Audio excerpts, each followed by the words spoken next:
Well, as a recognised industry leader for many years as a chair of Beef and Lamb New Zealand, James Parsons has recently been elected as the chair of Wool's of New Zealand.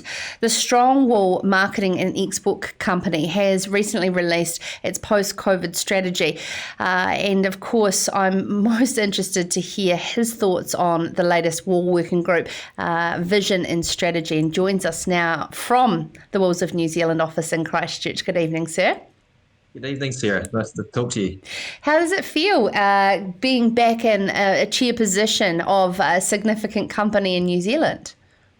Yeah, look, it's great. I do enjoy governance, and when I finished with Beef and Lamb in 2018, I still do a few governance roles, but I deliberately put my head down a little bit and just focused on family. But in November last year, I joined the board of Wool's New Zealand, and so.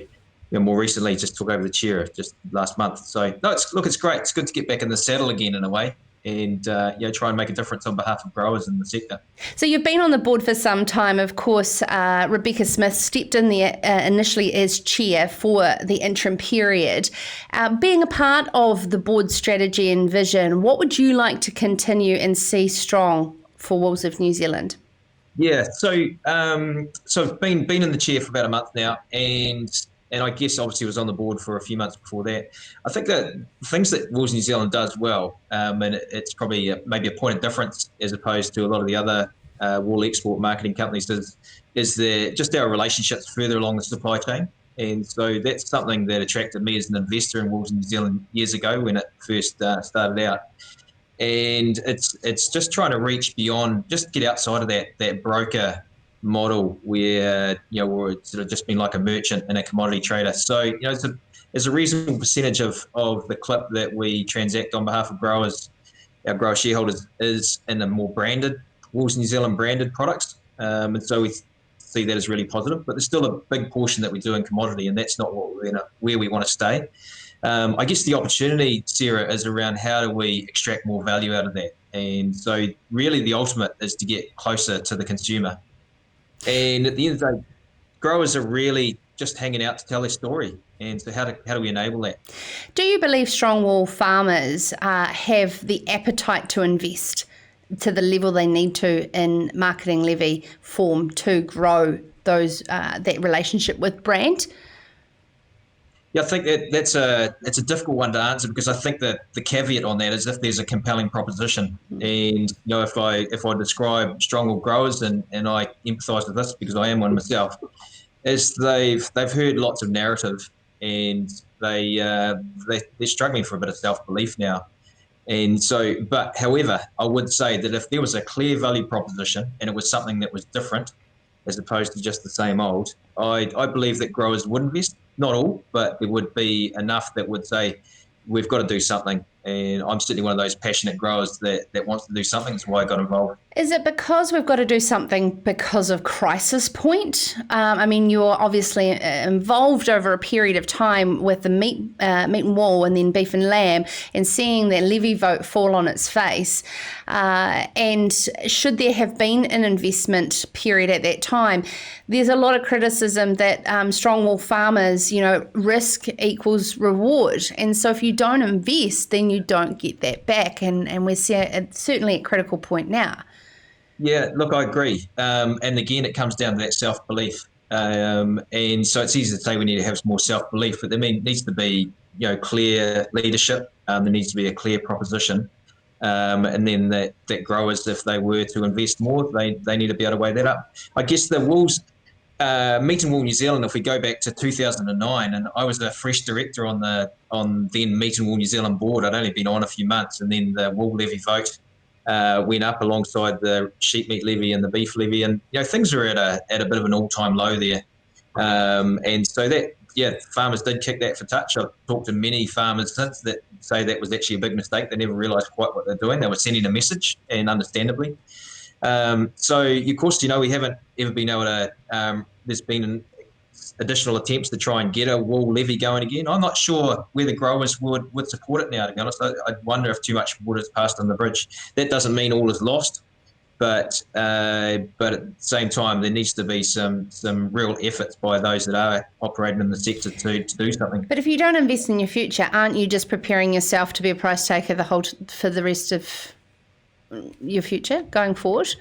Yeah, look, I guess there's lots of ways you can invest. I'm a real believer in the need for industry good bodies like Beef and Lamb New Zealand, Dairy NZ, etc., and other commodity levy groups. And I think there is a case definitely for wool. I guess my comment was more around whether farmers have got enough, if there's enough growers that would support, over 50% by volume and by number, that would raise a commodity levy if that was the pathway that was taken. I think there's, if we can get things up and running, and growers can start seeing enough impetus behind things, then I think they might start getting a bit of belief in it again. But it's, things at rock bottom. I'm not sure whether that appetite would be out there amongst growers right now without that compelling proposition, Sarah. And I think that's really important. There's got to be something fresh and there's got to be something new. Yeah, sure. And done differently. Around the governance side, from some of the recommendations from the vision and strategy that came out of Damien O'Connor's Wool Working Group report was effectively an industry-led governance. Are you at the table and around some of the murmurs that are happening around what that would look like? There's been talks of a Fonterra-like model or a New Zealand Merino model. How do you believe that could be, or should we continue to leave it up to market forces? Yeah, I haven't been privy to enough discussions to really comment. So it's still probably early days. So I probably shouldn't pitch in on that one without kind of understanding more of the discussion in that department. Yeah, certainly. And with regards to your strategy for Wools of New Zealand, is it going to be in a lot more of a long-term supply contract type model? Yeah, that's certainly our desire to move more towards that. COVID's come along and it's knocked a bunch of us around in terms of the wool sector. And so, it's just a case of regrouping and pushing on. I think we've been guilty of having too many balls in the air and not enough focus. And so for us, it's about just focusing in on the key things and the key drivers that will really make a difference. And so that's part of our strategy now. And just getting closer to the consumer. At the end of the day, I think this is really important, Sarah, that growers are just hanging out to tell their story, and so part of our strategy is how do we actually enable that? It's not about us telling the story for growers. It's about creating a platform for growers to tell their story. And they've got a great story. When you think about the ethics, the values, just the love and care and attention that goes into producing wool off our hills across New Zealand, it's a fantastic story. Nothing can beat it. And so the best people to tell that story is our growers. And so that's part of our strategy is how do we get that through to the consumer. One of the worrying stories, though, James, and you're involved in the genetics business, is the real big swing to breeds such as Dorper and Wiltshire because sheep farmers have chased the meat game now for so long that they haven't valued wool when it comes to genetics in terms of fleece weight or quality and shed handling, etc. Wool genetics is something that takes some time. How would you best encourage and support those sheep stud breeders to continue at it? Yeah, that's a tough one. So as a Coopworth breeder and breeding Romneys, we still, we really value the wool.